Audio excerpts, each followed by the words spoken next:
مع رسول الله صلى الله عليه وسلم في سفر وأنه ذهب لحاجة له وأن المغيرة جعل يصب الماء عليه وهو يتوضأ فغسل وجهه ويديه ومسح برأسه ومسح على الخفين.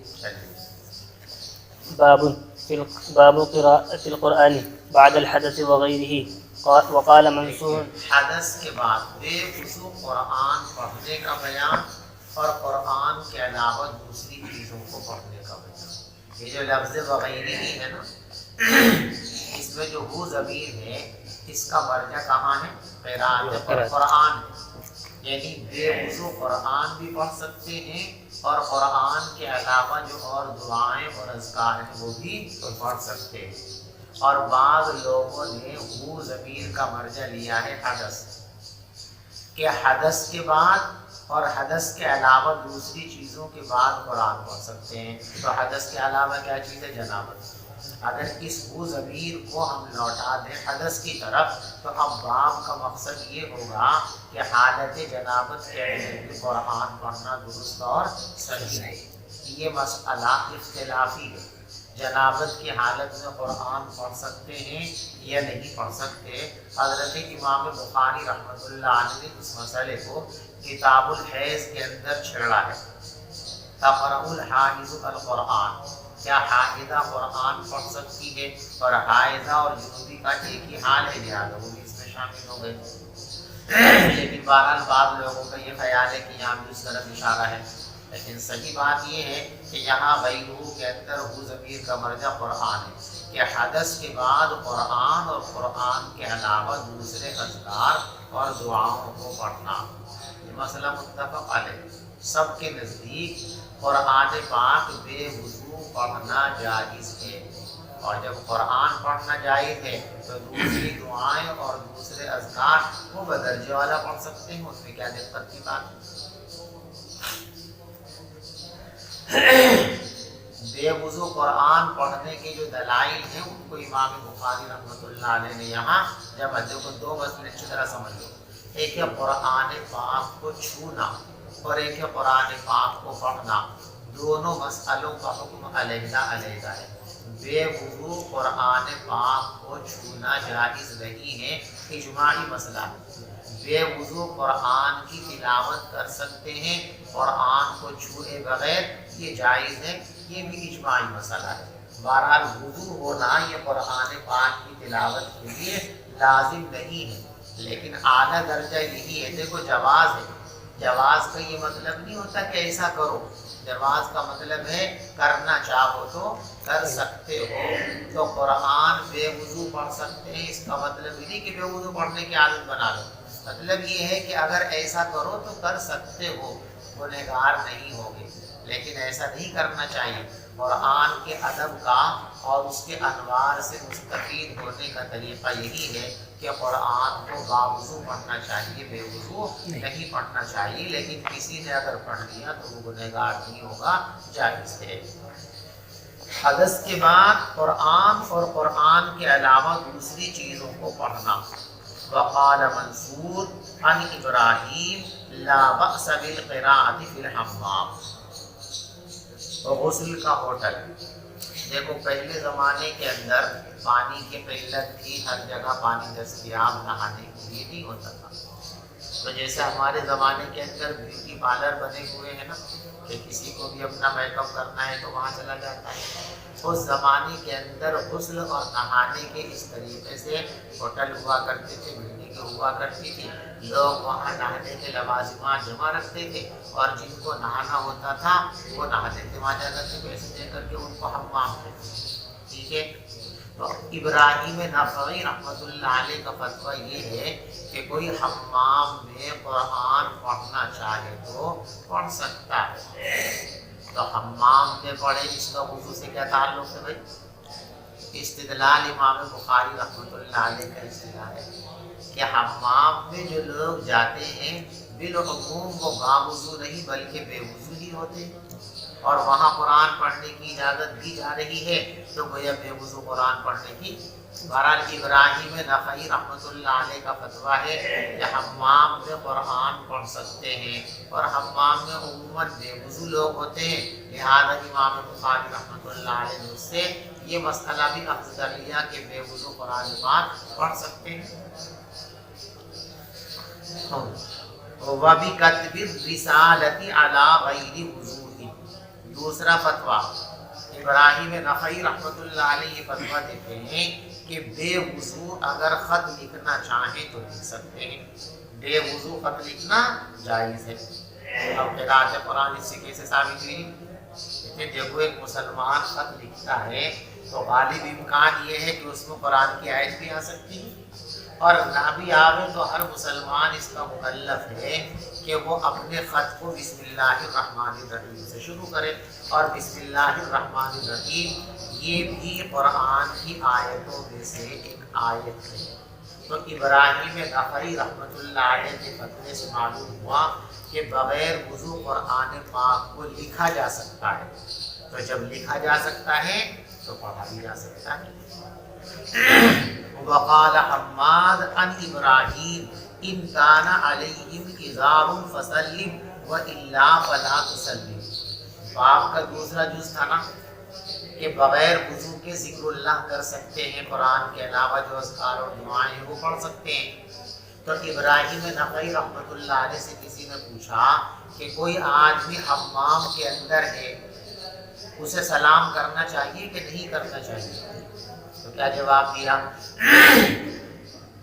کہ اگر انہوں نے لنگی پہنی ہوئی ہے، یعنی شرمگاہ ڈھکی ہوئی ہے، بدن کے جن حصوں کو ڈھکنا فرض ہے وہ سب ڈھکے ہوئے ہیں، تو آپ ان کو سلام کر سکتے ہیں۔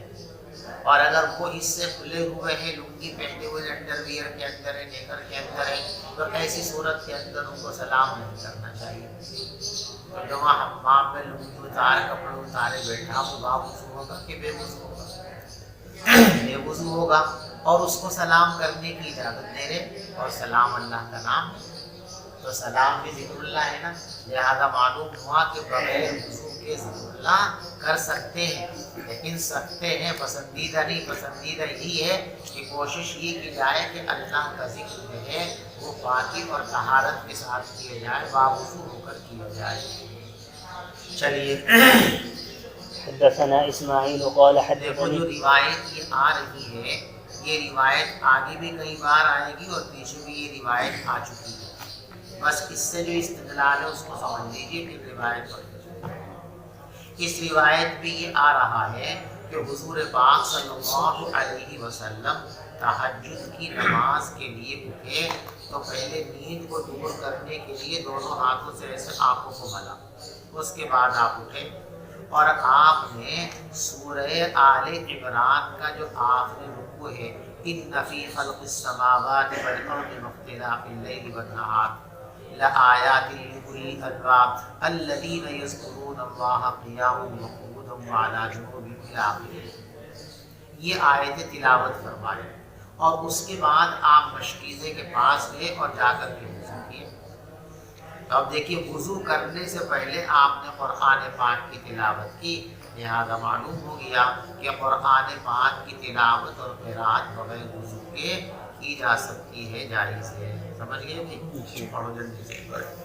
حدثنا اسماعیل قال حدثني مالك عن جب مخزومة بن روایت شروع کرو نہیں تو یہاں لکھا ہوا تو نہیں ہے لیکن پڑھنا ہے۔ وَبِهِ قَالَ حَدَّثَنَا اے بِالسَّنَدِ الْمُتَّصِلِ بِنَا إِلَىٰ صَاحِبِ الْكِتَابِ، ہم سے صاحب کتاب تک کی جو سند ہے ہم اس روایت کو اس سند کے ساتھ پڑھ رہے ہیں۔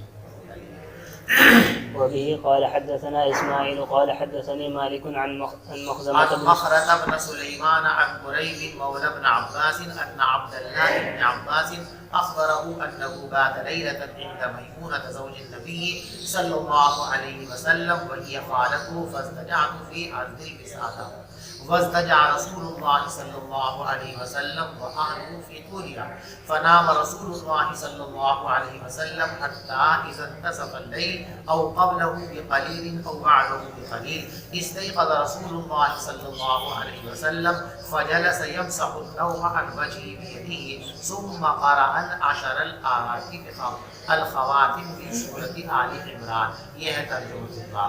پھر حضور نے سورہ آل عمران کی آخری 10 آیتیں پڑھی. دیکھو یہ جو پورا رکوع ہے جو اس وقت حضور پاک صلی اللہ علیہ وسلم نے پڑھا تھا اس میں 11 آیتیں ہیں. 10 اس لیے کہہ دیا کہ عربوں کے یہاں عموماً 10 کو گنا نہیں جاتا تھا, دہائی کو گنا جاتا تھا, اس لیے 10 کہہ دیا اور جو ایک 10 نے اس کو چھوڑ دیا. ثم قام إلى شن معلقة فتوزع منها فأحسن وضوءه ثم قام يصلي. قال ابن عباس فقمت فصنعت مثل ما صنع ثم ذهبت فقمت إلى جنبه فوضع يده اليمنى على رأسي وأخذ بأذني اليمنى يفتلها فصلى ركعتين ثم ركعتين ثم ركعتين ثم ركعتين ثم ركعتين ثم ركعتين ثم أوتر ثم التجا حتى أتاه المؤذن فقام فصلى ركعتين خفيفتين. یہ 2 ہلکی رکعتیں فجر کی سنتیں ہیں. ثم خرج فصلى الصبح. پھر گھر سے نکل کر مسجد تشریف لے گئے اور فجر کی نماز پڑھائی. چلیے باب لم يتوضأ الا من غشی المستحل. دیکھو غشی کہتے ہیں بے ہوشی, اور بے ہوشی کے 2 درجے ہیں. ایک آخری درجہ تو یہ ہے کہ انسان بالکل بے سدھ ہو جاتا ہے, اسے کسی چیز کا احساس اور خبر نہیں رہتی, اور ایک درجہ اس سے ہلکا ہے. اس کو آپ اردو زبان جو ہمارے دیہات کی زبان ہے اسے کہہ سکتے ہیں گھمیر سی آ رہی ہے, چکر سے آ رہے ہیں, تو یہ بھی غشی ہے. تو گھمیر سی آنا اور چکر سی آنا یہ غشی غیر مستقل ہے, اور بالکل بے سدھ ہو جانا یہ غشی مستقل ہے. تو غشی مستقل یعنی بالکل بے سدھ ہو جانا, کچھ پتہ ہی نہ رہے, جس کو ہم بے ہوشی کہتے ہیں. بے ہوشی ناقض وضو ہے. ایک لمحے کے واسطے بھی مکمل بے ہوشی کسی انسان پر طاری ہو جائے تو اس کا وضو ہے. لیکن یہ جو ہلکے درجے کی بے ہوشی ہے جس کو ہم گھمیر کہتے ہیں, چکر کہتے ہیں, یہ ناقض وضو نہیں. سمجھ پانی کا. امام بخاری رحمۃ اللہ علیہ اس مسئلے کو ثابت کرنے کے لیے جو روایت لائے ہیں وہ روایت کتاب العلم کے اندر ٹھیک ہے. بس اس میں جو جملہ اس ترجمے سے تعلق رکھتا ہے باب سے وہ آگے آ رہا ہے. دیکھو فقمت حتی تجلیان الغشی, میں کھڑی ہوئی اور مجھ پر غشی طاری ہونے لگی. وجعلت اصب فوق راسی ماء, دوسرے صفحے پہ ہی عبارت دکھ رہی ہے آپ کو جی. اور میں اپنے سر پر پانی ڈالتی رہی. تو اب یہ نماز پڑھ رہی ہیں حضرت اسماء رضی اللہ تعالی عنہا. اسی نماز میں لمبے قیام کی وجہ سے یہ گھمیر آنے لگی, چکر سے آنے لگے, اب گری اب گری. تو اس گھمیر اور چکر کو دور کرنے کے لیے انہوں نے پاس رکھے ہوئے پانی میں سے لے کے یوں منہ پہ چھینٹا مارا. منہ پہ چھینٹا مارنے سے چکر, گھمیر اور بے ہوشی ختم ہو جاتی ہے. تو اب ان کو گھمیر آ رہی ہے, ہلکے درجے کی بے ہوشی ہو رہی ہے, لیکن انہوں نے نماز کو نہیں توڑا, نماز بدستور ان کی جاری ہے.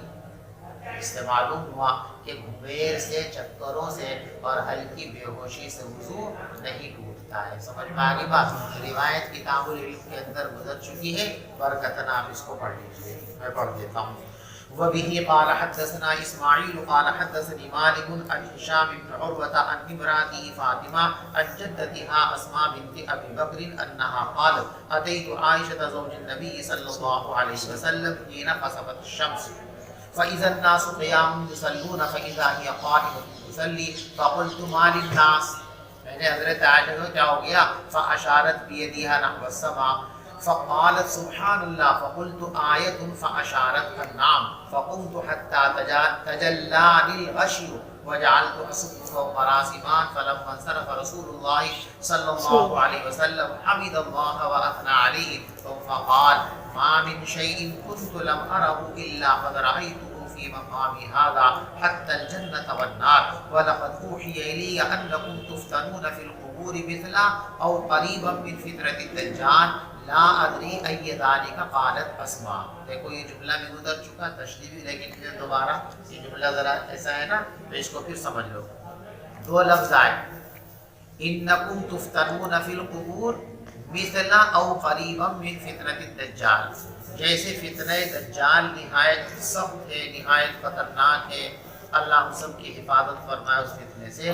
فرمایا کہ قبر کا فتنہ بھی اسی طریقے سے بڑا خطرناک فتنہ ہے، اللہ ہماری حفاظت فرمائے، اس منزل کو ہم سب کے لیے آسان فرمائے. تو یہ دو لفظ ہیں، مثلا فتنۃ الدجال قریبا من فتنۃ الدجال. یعنی حضرت اسماء نے اس وقت جو جملہ بیان فرمایا تھا وہ یوں تھا انکم تفتنون فی القبور مثل فتنۃ الدجال، یا پھر یوں تھا انکم تفتنون فی القبور قریبا من فتنۃ الدجال. تو مثل فتنۃ الدجال تھا یا قریبا من فتنۃ الدجال.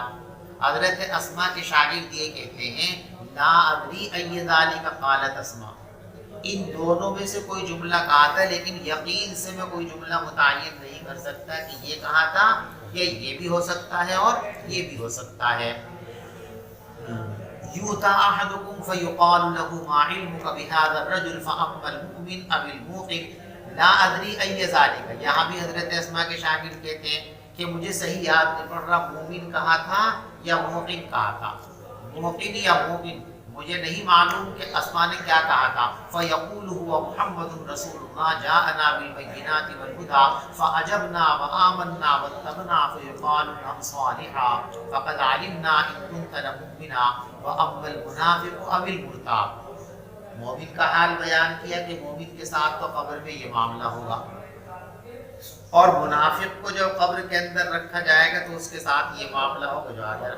تو آپ نے منافق فرمایا تھا یا مرتاب فرمایا تھا؟ حضرت اسماء نے منافق کا حال بیان کرتے ہوئے لفظ منافق کہا تھا، یہ لفظ مرتاب کہا تھا، مجھے صحیح یاد نہیں ہے. لا ادری ای ذالک قالت اسماء فیقول لا ادری سمعت الناس یقولون شیئا فقلت. باب مسح الرأس كله لقوله تعالى وامسحوا برؤوسكم. وقال ابن المسيب المرأة بمنزلة الرجل يمسح على رأسها. وسئل مالك. دیکھیے قرآن میں کہا گیا وامسحوا برؤوسکم، فرائض وضو میں ایک فرض ہے سر کے اوپر مسح کرنا. تو یہ فرض کی ادائیگی پورے سر پر مسح کرنے سے ہوتی ہے یا سر کے کسی مخصوص حصے پر کر لیا جائے مسح تب بھی وضو مکمل ہو جائے گا، فرضیت ادا ہو جائے گی؟ یہ مسئلہ اختلافی ہے. حضرت امام مالک رحمۃ اللہ علیہ کی رائے یہ ہے کہ پورے کے پورے سر پر مسح کرنا ضروری ہے، پورے سر پر مسح کرنا ضروری ہے. اگر آپ نے مکمل سر پر مسح کیا تو وضو ہوگا، اور کوئی حصہ سر کا اگر باقی رہ گیا مسح کرنے سے تو آپ کا وضو نہیں ہوا. اور یہی رائے حضرت امام بخاری رحمۃ اللہ علیہ کی ہے کہ فرض یہ ہے کہ پورے سر کا مسح کیے جائے، اگر کچھ بھی حصہ رہ گیا تو مسح مکمل نہیں ہوا، اور مسح مکمل نہیں ہوا تو وضو مکمل نہیں ہوا. بات سمجھ میں آ گئی؟ ائمہ ثلاثہ امام مالک کے علاوہ جو تینوں امام ہیں، حضرت امام اعظم ابو حنیفہ رحمۃ اللہ علیہ، امام احمد ابن حنبل رحمۃ اللہ علیہ، امام شافعی رحمۃ اللہ علیہ، ان تینوں بزرگوں کے نزدیک پورے سر کا مسح ضروری نہیں ہے، بلکہ بعض سر کا مسح، سر کے ایک حصے کا مسح کر لیے جائے تو بھی کافی ہے. اب یہ بعض سر کتنا ہے؟ سر کا پورا حصہ نہیں چاہیے، تھوڑا کتنا، یعنی کم سے کم کتنا مسح کرنے سے مسح ہو سکتا ہے.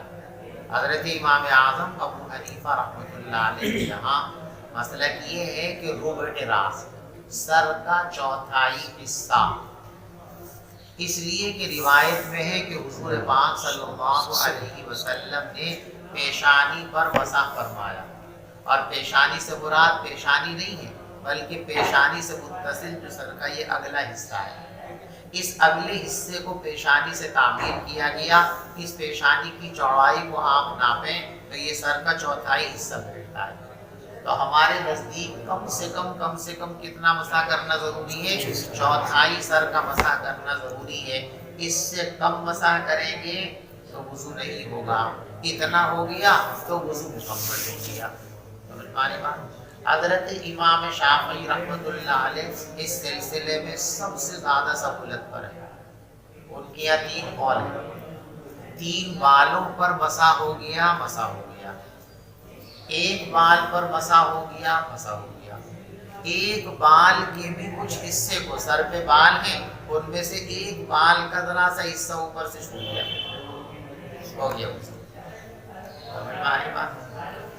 یہ ان ائمہ کا اختلاف جو ہے یہ بات کے اوپر ہے۔ امام بخاری رحمۃ اللہ علیہ اور امام مالک رحمۃ اللہ علیہ فرماتے ہیں وَامْسَحُوا بِرُؤُوسِكُمْ کے اندر با زائدہ ہے۔ کیا ہے؟ با زائدہ ہے۔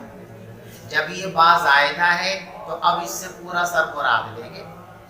المطلق اذا اطلق یراد به الفرد الکامل، جب کسی چیز کو مطلق بولا جائے تو مکمل فرد مراد لیا جاتا ہے۔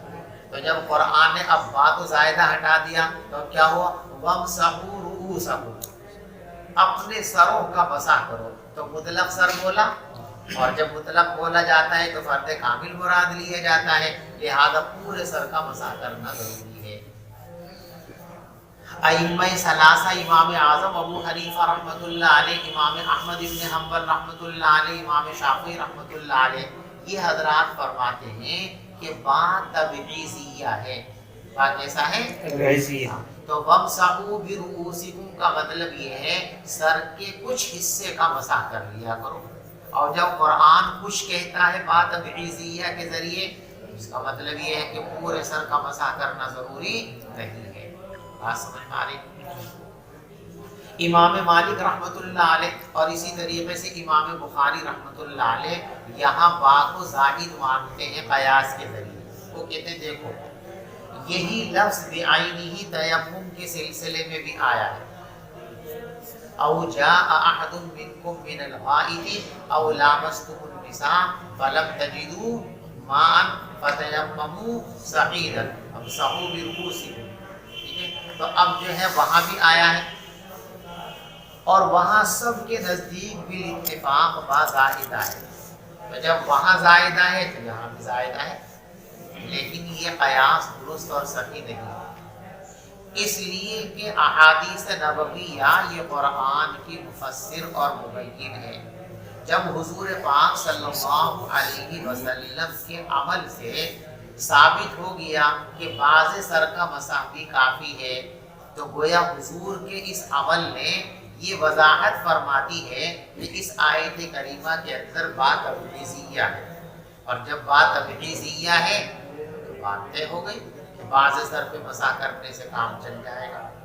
اب ان کا یہ قیاس وہاں چلتا ہے جہاں نص نہ ہو، اور یہاں تو با کے تبعیضیہ ہونے کے لیے نص موجود ہے، لہذا قیاس کی ضرورت نہیں ہے۔ باب مسح الرأس كله لقوله تعالى وامسحوا برؤوسكم وقال ابن سيب المرأة۔ دیکھو مسح کا بیان چل رہا تھا اس سے پہلے کہ پورے سر کا مسح کرنا ضروری ہے یا سر کے کچھ حصے کا مسح کرنے تو وضو ہو جائے گا۔ امام مالک رحمۃ اللہ علیہ اور امام بخاری رحمۃ اللہ علیہ کی رائے یہ ہے کہ پورے سر کا مسح کرنا ضروری ہے، اگر ذرا سا بھی حصہ رہ گیا تو وضو نہیں ہوگا۔ امام احمد بن حنبل رحمۃ اللہ علیہ، امام شافعی رحمۃ اللہ علیہ اور امام اعظم ابو حنیفہ رحمۃ اللہ علیہ کے نزدیک پورے سر کا مسح فرض نہیں ہے بلکہ بعض سر کا مسح ہے۔ اب بعض کی تعیین میں اختلاف ہو گیا۔ امام شافعی رحمۃ اللہ علیہ کے 3 قولیں، 3 بال، 1 بال کا کچھ حصہ۔ احناف کے یہاں قول یہ ہے کہ چوتھائی سر کا مسح کرنا فرض ہے، پورے سر کا مسح کرنا فرض نہیں ہے۔ وَامْسَحُوا بِرُؤُوسِكُمْ اس آیت پر مدار ہے۔ ائمہ ثلاثہ امام احمد بن حنبل رحمۃ اللہ علیہ، امام شافعی رحمۃ اللہ علیہ اور امام اعظم ابو حنیفہ رحمۃ اللہ علیہ یہاں با کو تبعیضیہ مانتے ہیں. کیا مانتے ہیں؟ اور امام بخاری رحمۃ اللہ علیہ اور امام مالک رحمۃ اللہ علیہ با کو زائدہ مانتے ہیں کہ با زائد ہے تو پورے سر کا مسح کرنا ضروری ہے. اسی مسئلے کو ثابت کرنے کے لیے امام بخاری رحمۃ اللہ علیہ کی دلائل بتا رہے ہیں. ان دلائل کو ہمیں دیکھنا ہے.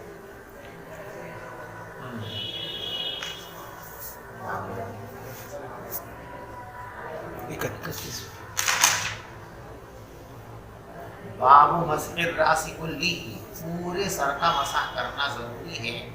تو اللہ تبارک و تعالیٰ کی اس قول کی روشنی میں وَامْسَحُوا بِرُؤُوسِكُمْ، سروں کا مسح کیا گیا.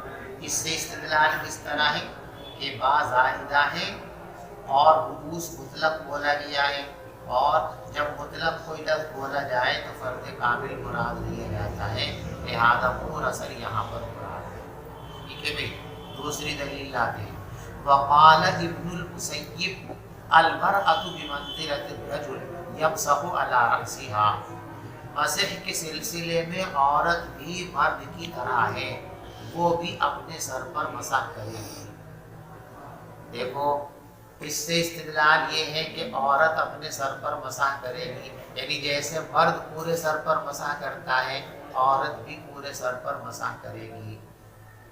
لیکن حقیقت یہ ہے کہ سعید ابن مسیب رحمۃ اللہ علیہ یہاں یہ مسئلہ بیان ہی نہیں فرما رہے کہ سر کے کتنے حصے کا مسح کرنا ضروری ہے اور کتنے کا ضروری نہیں ہے، بلکہ وہ یہ بیان کرنا چاہتے ہیں کہ دیکھو مسح ایک فرض ہے، اور جیسے مرد کو سر کھول کے مسح کرنا ضروری ہے تبھی مسح ہوگا، ایسے ہی عورت کو بھی ضروری ہے کہ چاہے وہاں اجنبی لوگ بھی ہوں جن سے پردہ کرنا ضروری ہے، ایسے لوگ بھی اگر موجود ہیں تب بھی وہ دوپٹے کے اوپر سے مسح نہیں کر سکتے. جیسے مرد ٹوپی کے اوپر سے اور پگڑی کے اوپر سے مسح نہیں کر سکتا، اس کو ہٹا کے سر پر ہاتھ لانا ضروری ہے، ایسے ہی عورت کے واسطے بھی حکم یہی ہے کہ وہ ایسا نہیں کہ دوپٹے کے اوپر سے ہاتھ پھیر لے کے میں دوپٹہ ہٹاؤں گی سر پہ سے تو فلاں دیکھ لے گا پر بھیڑ لگی ہوئی ہے، بے پردگی ہو جائے گی.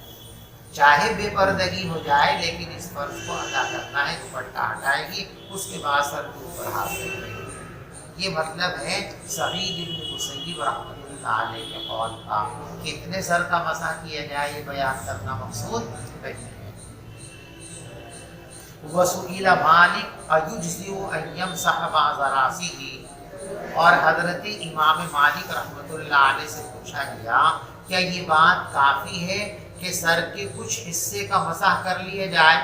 فاحتج بحدیث عبداللہ ابن زید، تو انہوں نے استدلال کیا حضرت عبداللہ ابن زید ابن عاصم رضی اللہ تعالیٰ کی حدیث سے.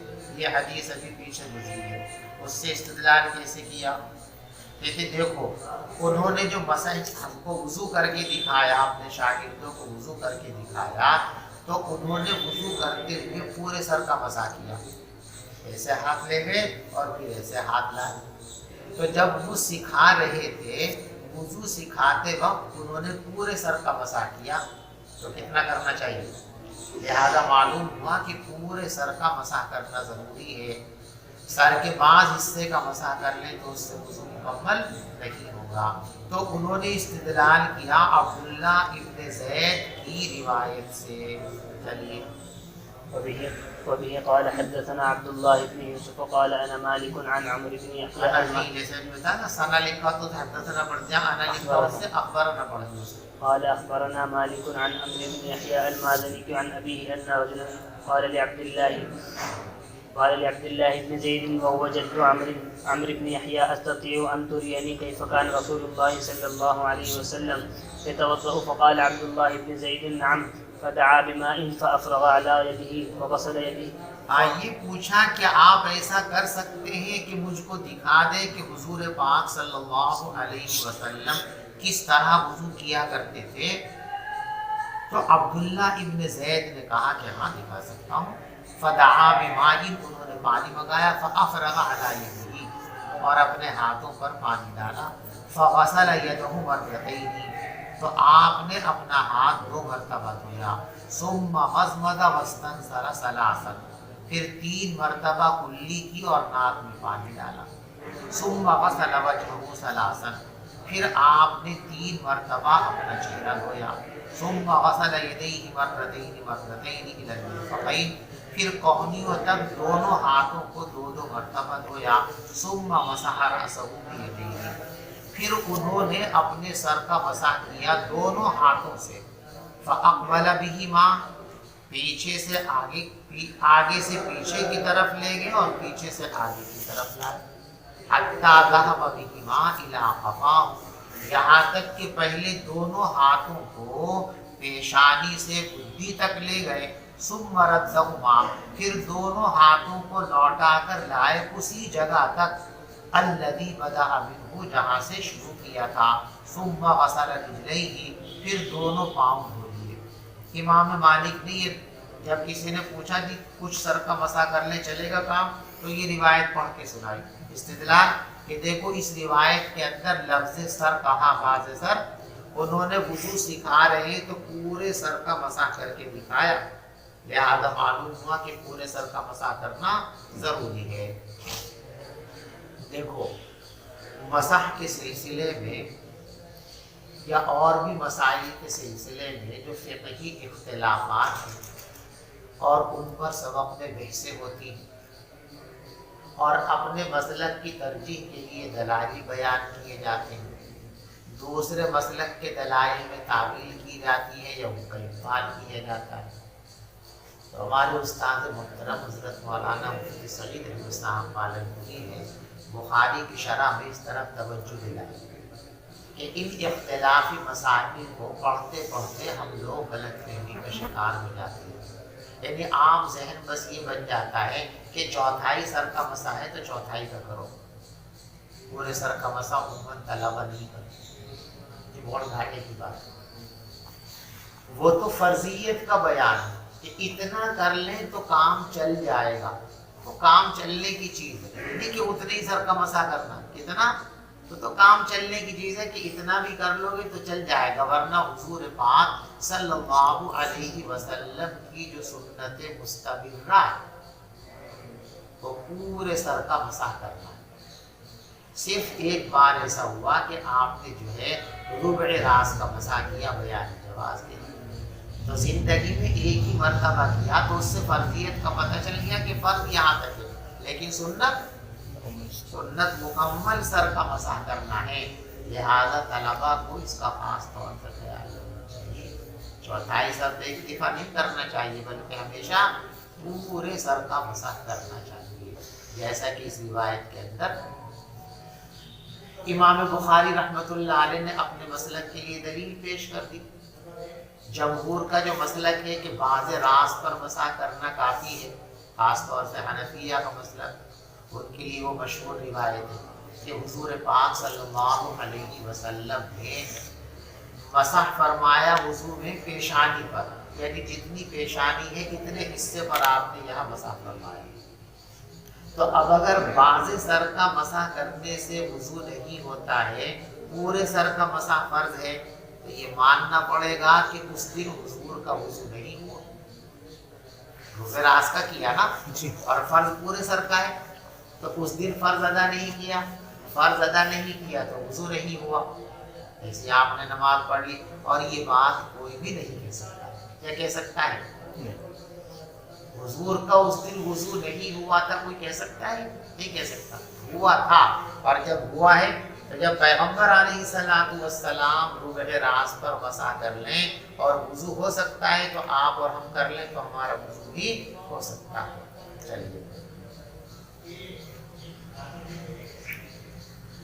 باب غسل الرجلين الى الكعبين وبه قال حدثنا موسى قال اخبرنا دونوں پیر ٹخنوں تک دھونا ضروری۔ دیکھو اوپر جو یہ طریقہ ہے نا اس حدیث میں، اقبل بہما و ادبر بہما، تو حلبی کے اندر جو ہے طریقہ یہ لکھا ہوا ہے مسح کا کہ یہ ہاتھ ڈبو لیا پانی کے اندر، ایسے ملا دو ہاتھ پیشانی پر، انگوٹھا اور انگلی بھی علیحدہ رکھو اور یہ ہتھیلیاں بھی علیحدہ رکھو سر سے، ایسے لے آئے۔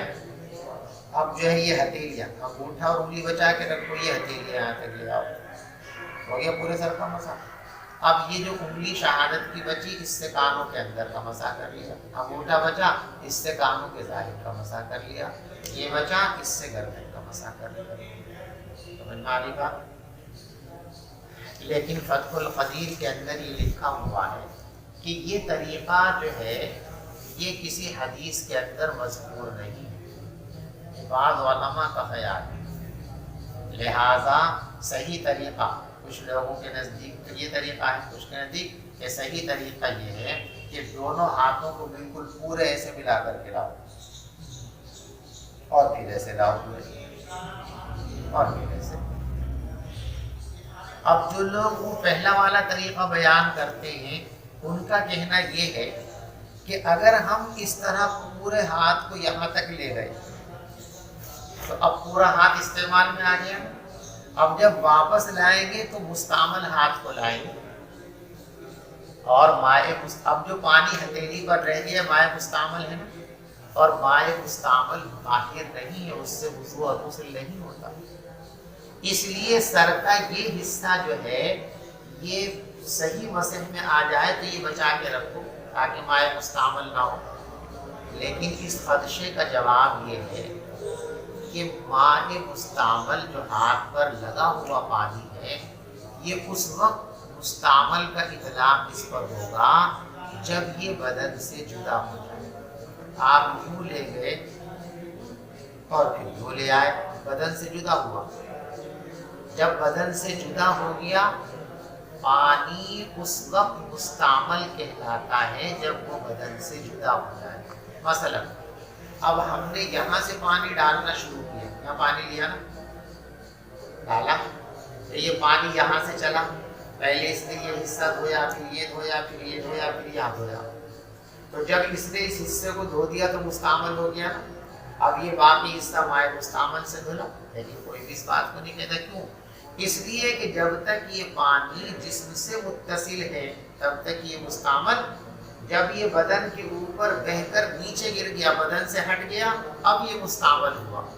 تو ایسی ہتھیلیوں کا پانی یوں سر سے لگتے ہی مستعمل نہیں ہوا، جب سر سے ہاتھ ہٹا لیں گے تب مستعمل ہوگا، لہذا پورے ہاتھ کو بھی ہم یوں لے گئے اور پھر یوں لائے تو اس کی وجہ سے یہ مستعمل نہیں کہلائے گا۔ بات سمجھ میں آ گئی؟ تو دونوں طریقے سے مسح کرنے کا علماء کا قول ہے، آپ دونوں میں سے کسی کو بھی اختیار کر سکتے ہیں۔ چلیے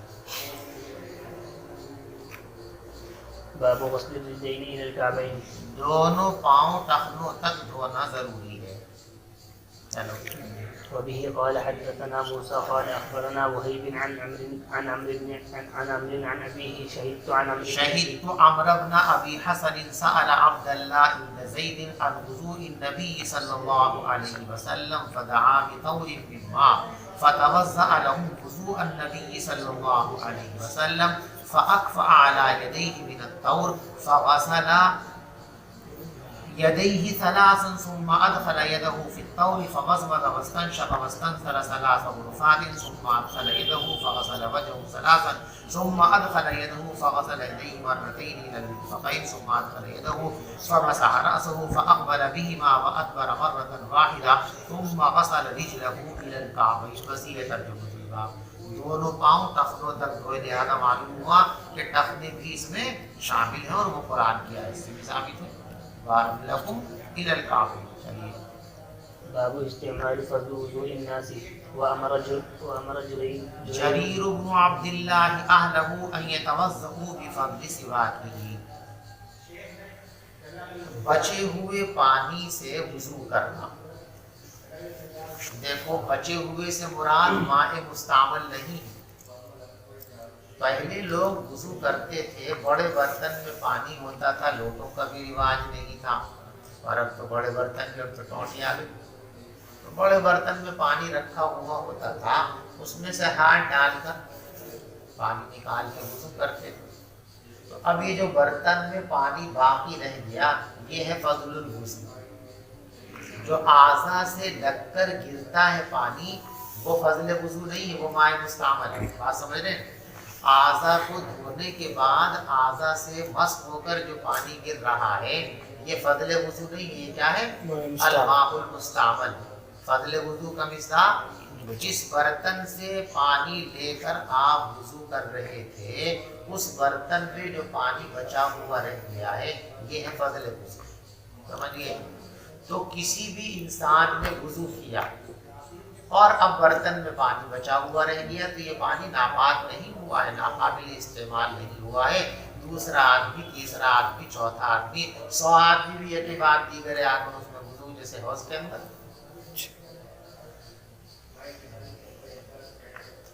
بچے ہوئے پانی سے وضو کر سکتے ہیں، اس کے واسطے ایک اثر لائے. یہ فرماتے ہیں کہ دیکھو جریر ابن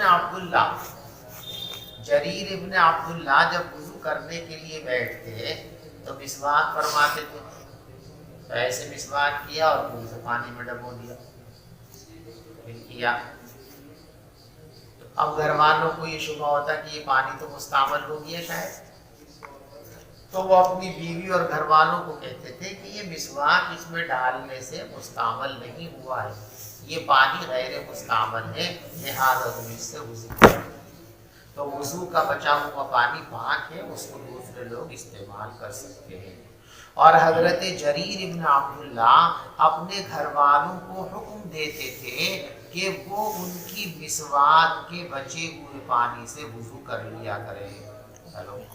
وبه قال حدثنا آدم قال حدثنا شعبة قال حدثنا شعبة قال حدثنا الحكم قال سمعت أبا جحيفة الحكم قال سمعت أبا جحيفة يقول خرج علينا النبي صلى الله عليه وسلم بالحاجرة. پیغمبر علیہ السلام دوپہر کے بعد تشریف لائے. فأتي بوضوء، تو آپ کو وضو کے لیے پانی پیش کیا گیا. فتوضأ، آپ نے وضو فرمایا. فجعل الناس يأخذون من فضل وضوئه، تو لوگ حضور کا بچا ہوا پانی لے رہے تھے. فیتمسحون به، اور اس کو اپنے چہروں پر مل رہے تھے. تو معلوم ہوا کہ بچا پانی استعمال کر سکتے ہیں. فصلی النبی، بس پیغمبر علیہ السلام نے ظہر کی 2 رکعت پڑھی اور عصر کی 2 رکعت پڑھی. یہ مسئلہ 9 ذی الحجہ کو میدان عرفات کے اندر پیش آیا تھا اور آپ وہاں مسافر تھے، لہذا ظہر بھی آپ نے قصر فرمائی، عصر بھی آپ نے قصر فرمائی. وبین یدیہ عنزۃ، اور آپ کے سامنے سترے کے طور پر چھوٹا بلب گاڑا ہوا تھا. وقال ابو موسیٰ، یہ دوسری حدیث. اور ابو موسیٰ فرماتے ہیں حضور پاک صلی اللہ علیہ وسلم نے ایک پیالہ منگایا جس میں پانی تھا. فغسل یدیہ ووجہہ، اس میں آپ نے اپنے دونوں ہاتھوں کو دھویا اور دونوں پاؤں کو دونوں اور چہرے کو دھویا. ومج فیہ، اور پھر آپ نے اس میں کلی فرما دی. ثم قال لہما، پھر ان سے کہا اشربا منہ، اس پانی کو پی لو. وافرغا علی وجوہکما، اور تم اس پانی کو اپنے چہرے پر اور اپنے سینے پر مل لو. وبه قال حدثنا علي بن عبد الله قال حدثنا يعقوب بن إبراهيم بن سعد قال حدثنا أبي عن صالح بن عن ابن شهاب قال أخبرني محمود بن ربيع قال وهو الذي مج رسول الله صلى الله عليه وسلم في وجهه وهو غلام من بيرهم. وقال عروة عن الميسور وغيره يصدق كل واحد منهما صاحبه. وإذا توضأ النبي صلى الله عليه وسلم كادوا يقتتلون على وضوءه. محمود ابن ربیع اس روایت کو نقل کرتے ہیں. بیچ میں محمود ابن ربیع کا تعارف کرا رہے ہیں کہ یہ وہی محمود ابن ربیع ہیں کہ جب حضور پاک صلی اللہ علیہ وسلم ان کے گھر پر گئے تھے تو ان کے گھر میں جو کنواں تھا اس میں سے پانی لیا اور آپ نے پانی سے اپنی ضرورت پوری فرمائی، وضو وغیرہ کیا، اور پھر آپ نے حضرت محمود بن ربیع کے منہ پر کلی کر دی. یہ کلی آپ نے جو فرمائی تھی، کلی اس طرح کرنا آپ کی عادت نہیں تھی؟ یہ کلی تبرکن فرمائی تھی یا پھر یہ کلی علاجن فرمائی تھی؟ یہ بیمار تھے، آپ نے جو ہے کلی فرما دی تاکہ آپ کے لعاب دہن کی برکت سے ان کی بیماریاں دور ہو جائیں۔ تو محمود ابن ربی اس کو 7-8 سال کے تھے، ان کا نام آیا تو بیچ میں تعارف بھی کرا دیا، والذی، یہ محمود ابن ربی وہی ہیں جن کے چہرے پر حضور پاک صلی اللہ علیہ وسلم نے کلی فرمائی تھی، اور یہ اس زمانے میں بچے تھے، انہی کے کنویں سے پانی لے کر۔ اور عروہ اس روایت کو مصور سے نقل کرتے ہیں اور دوسرے لوگ بھی نقل کرتے ہیں، اور ان دونوں میں سے ہر ایک اپنے ساتھی کی موافقت کرتا ہے، یعنی دونوں کے دونوں اس روایت کو ایک ہی طرح اپنے استاد سے بیان کرتے ہیں۔ اور جب پیغمبر علیہ السلام وضو فرماتے تھے تو صحابہ کرام آپ کے وضو کا بچا ہوا پانی لینے کے لیے لڑائی کے قریب آ جاتے ہیں، یعنی ہر ایک اس کو لینا، چھینا جھپٹی، اس کا صحیح اردو میں ترجمہ یہ کر سکتے ہیں، صحابہ کرام آپ کے وضو کے لیے چھینا جھپٹی کرتے تھے۔ ترجمہ قتل و قتال کرنے لگتے تھے، لڑنے لگتے تھے، تو صحابہ لڑتے تھوڑی تھے، تو یہاں لڑنے سے مراد کیا ہے؟ اردو کی تعبیر چھینا جھپٹی۔ جب حضور پاک صلی اللہ علیہ وسلم وضو فرماتے تھے تو آپ کے وضو کے بچے ہوئے پانی کو لینے کے لیے صحابہ کرام چھینا جھپٹی کیا کرتے تھے۔ چلیے باب وبه قال حدثنا عبد الرحمن بن يونس قال حدثنا حاتم بن اسماعيل عن الجعد قال سمعت السائب بن زيد يقول ذهبت بی خالتی الی النبی صلی اللہ علیہ وسلم، میری خالہ مجھے لے کر حضور کے پاس گئی، فقالت یا رسول اللہ، اور کہا حضور، ان ابن اختی، میری بہن کا یہ بچہ یعنی میرا بھانجا، وقیع، اس روایت میں وقیع ہے، دوسری میں وجیع ہے، دونوں کا ترجمہ ایک ہی، بیمار ہے، میرا یہ بھانجا بیمار ہے، فمسح رأسی ودعا لی البرکہ، تو پہلے تو حضور نے میرے سر پر ہاتھ پھیرا اور دعا برکت کی، ہو سکتا ہے کہ سر میں کوئی تکلیف ہو تو ہاتھ پھیر دیا تاکہ آپ کے دست مبارک کی برکت سے سر کی بیماری دور ہو جائے۔ ثم توضا، پھر آپ نے وضو فرمایا، فشربت من وضوئہ، تو میں نے آپ کے وضو کا بچا ہوا پانی پی لیا۔ ثم قمت خلف ظہرہ، پھر میں آپ کی کمر کے پیچھے کھڑا ہوا، فنظرت الی خاتم النبوہ، تو میں نے مہر نبوت کو دیکھا جو آپ کے دونوں شانوں کے درمیان تھی، مثل ذر الحجلہ، دیکھو حجلہ ایک پرندے کا نام بھی ہے جس کو ہماری اردو میں چکور کہتے ہیں، تو اب ذرن کا ترجمہ کریں گے انڈا، کہ وہ مہر نبوت سائز کے اعتبار سے اتنی بڑی تھی جتنا چڑیا کا انڈا ہوتا ہے، اور حجلہ کے معنی مسحری کے بھی آتے ہیں، بڑا پلنگ جو دلہا پر بیٹھ آ گیا، پہلے مسحری چلا کرتی تھی، عام چرپائیوں سے ذرا ایک بڑی چرپائی ہوتی تھی اور وہ بانوں کی بجائے جو ہے نواڑ ہوتی تھی، کہ سوت کی ایک پٹکی ہوتی تھی جس کو ہمارے نواڑ کہتے تھے، اس نواڑ سے وہ بنی ہوئی ہوتی تھی، اور جیسے ڈبل بیڈ میں تکیہ لگا ہوا ہوتا ہے نا، تو اب تو پیچھے ایک باکس کی شکل میں تکیہ ہوتا ہے، جب کیا ہوتا تھا ایک لکڑی کا علیحدہ سے کٹنگ کیا ہوا خوبصورت پھول بنے ہوئے ایک لکڑی کا ایسا ڈیزائن دار ہوتا تھا، اور پائے کے اندر سوراخ ہوتے تھے اوپر گولے سے، اور اس میں نیچے اس طرح لکڑی نکلی ہوئی ہوتی تھی، تو اس کو ایسے اس میں پھنسا دیا جاتا تھا، اسے مسحری کہتے تھے، چپرکھٹ بھی کہتے تھے۔ جب دلہن آتی تھی تو اس کے اعزاز و اکرام کے لیے اس چارپائی کو سجایا جاتا تھا، جیسے آج بھی جو ہے شادی کے موقع پہ لوگ پھولوں سے اپنی دلہن کا بیڈ سجواتے ہیں نا، ایسے لوگ تو سجوانے کا طریقہ چلمٹ ڈالی جاتی تھی اس پہ، اس چارپائی پر چاروں طرف لکڑیاں کھڑی کر کے اور پردہ ڈالا جاتا تھا، اس پردے میں خوبصورتی کے لیے دھاگے کے بنے ہوئے لٹو ہوتے تھے۔ آج بھی جو گھروں کے اندر فینسی پردے پڑے ہوئے ہوتے ہیں نا، دیکھا ان میں کہ وہ جو ہے موٹا سا گلا سا بنا ہوتا ہے اور اس کے نیچے دھاگے لٹکے ہوئے ہوتے ہیں، سمجھیے نا، بس وہی چیز ہے، سمجھ جاؤ جو پردوں میں لگے ہوئے لٹو سے ہوتے ہیں نا، ایسے لٹو ہوتے تھے جو چپرکٹ اور مسحری پر پردے ڈال کر کے اس میں لٹکے ہوئے ہوتے تھے دلہن کے اعزاز کے لیے، اس کی چارپائی کو مزین کرنے کے لیے۔ تو اب مطلب اب اس کا ترجمہ کریں گے گھنڈی، ٹھیک ہے۔ اگر حجلہ کے معنی ہم چکور پرندہ کریں تو ذرن کا ترجمہ انڈا، اور اگر حجلہ کے ترجمہ مسحری کریں تو انڈا ترجمہ نہیں ہوگا۔ اب پردے میں لٹکا ہوا وہ گلا جو گول گول سے دھاگے کا بنا دیا جاتا ہے خوبصورتی کے واسطے، لٹو جسے ہم تو لٹو کر سکتے ہیں، یعنی جیسے لٹو ہوتا ہے اور جتنا بڑا عموماً وہ لٹو ہوتا ہے اتنی سائز کی وہ مہر نبوت تھی جو آپ صلی اللہ علیہ وسلم کے شانے کے درمیان قدرتی طور پر آپ کی پیدائش کے وقت ہی وہ آپ کے بدن پر موجود تھی، اور جب آپ کی وفات ہوئی ہے تو پھر وہ قدرتی طور پر خود بخود ختم ہو گئی تھی، جس کا نام مہر نبوت ہے۔ باب من مزمز واستنشق من غرفة واحدة وبه قال دیکھو مزمزہ اور استنشاق، کلی اور ناک میں پانی ڈالنا، اس کے دو طریقے ہیں، وصل اور فصل۔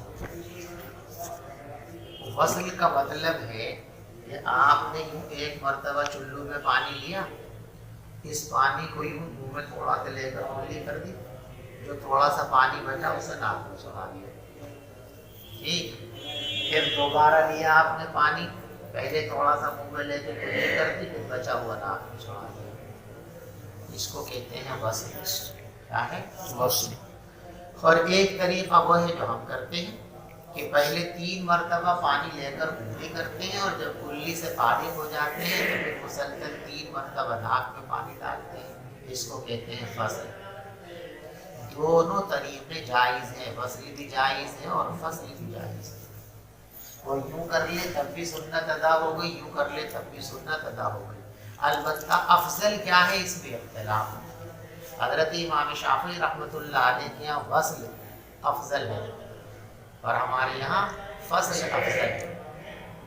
دونوں چیزیں ثابت ہیں، لیکن فصل کو افضل ہمارے یہاں اس لیے مانا گیا ہے کہ فصل کی صورت کے اندر نظافت کا پہلو زیادہ اجاگر ہے، اس لیے ہمارے یہاں فصل افضل ہے، ان کے یہاں وصل افضل ہے۔ اور جائز دونوں کے یہاں دونوں، ہمارے یہاں بھی فصل بھی جائز ہے، وصل بھی جائز ہے، ان کے یہاں بھی فصل بھی جائز ہے اور وصل بھی جائز ہے۔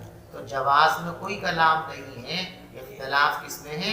افضل اور غیر افضل کے اندر ہے۔ روایت کے اندر فصل کا بھی تذکرہ ہے، یعنی حضور سے فصل بھی ثابت ہے اور وصل بھی ثابت ہے۔ اب یہ پتا کہ روایات وضو کے اندر کہاں فصل ہے اور کہاں وصل ہے، اس کا ایک معیار ذہن میں رکھو۔ کہیں روایتوں کے اندر ایسا آپ پڑھیں گے مزمزہ واستنشق ثلاثا، مزمزہ واستنشق ثلاثا، اور کہیں آپ پڑھیں گے مزمزہ ثلاثا واستنشق ثلاثا، یا مزمزہ واستنشق ثلاثا ثلاثا، یعنی لفظ ثلاثا اگر ایک مرتبہ آیا ہے تو اس کا مطلب یہ ہے کہ اس روایت کے اندر وصل کو بیان کیا گیا ہے، اور لفظ ثلاثا 2 مرتبہ آیا ہے تو اس کا مطلب یہ ہے کہ یہاں فصل کو بیان کیا گیا ہے۔ تو وصل بھی جائز ہے اور فصل بھی جائز۔ ایک ہی چلو پانی سے کلی بھی کرنا اور ناک میں پانی ڈالنا جائز ہے۔ چلو دیکھو روایت بار بار وہی آ رہی ہے، تو پیچھے سے آج میں پڑھ دیتا ہوں روایت کو۔ وَبِهِ قَالَ حَدَّثَنَا مُسَدَّدٌ قَالَ حَدَّثَنَا خَالِدُ بْنُ عَبْدِ اللَّهِ قَالَ حَدَّثَنَا عَمْرُو بْنُ يَحْيَىٰ عَنْ أَبِيهِ عَنْ عَبْدِ اللَّهِ بْنِ زَيْدٍ أَنَّهُ أَفْرَغَ مِنَ الْإِنَاءِ عَلَىٰ يَدَيْهِ فَغَسَلَهُمَا ثُمَّ غَسَلَ أَوْ مَزْمَزَ وَاسْتَنشَقَ مِنْ كَفَّةٍ وَاحِدَةٍ۔ یہ ترجمۃ الباب ہے کہ ایک ہی چلو سے دونوں کام کیے۔ فَفَعَلَ ذَلِكَ ثَلَاثًا، یہ عمل آپ نے 3 مرتبہ کیا۔ فغسل يديه الى المرفقين مرتين ومسح برأسه ما اقبل وما ادبر وغسل رجليه الى الكعبين ثم قال هكذا وضوء رسول الله صلى الله عليه وسلم۔ باب المسح الرأس مرة، باب مسح الرأس مرة۔ دیکھو اعضائے مغسولہ کے اندر تسلیس مسنون ہے سب کے نزدیک،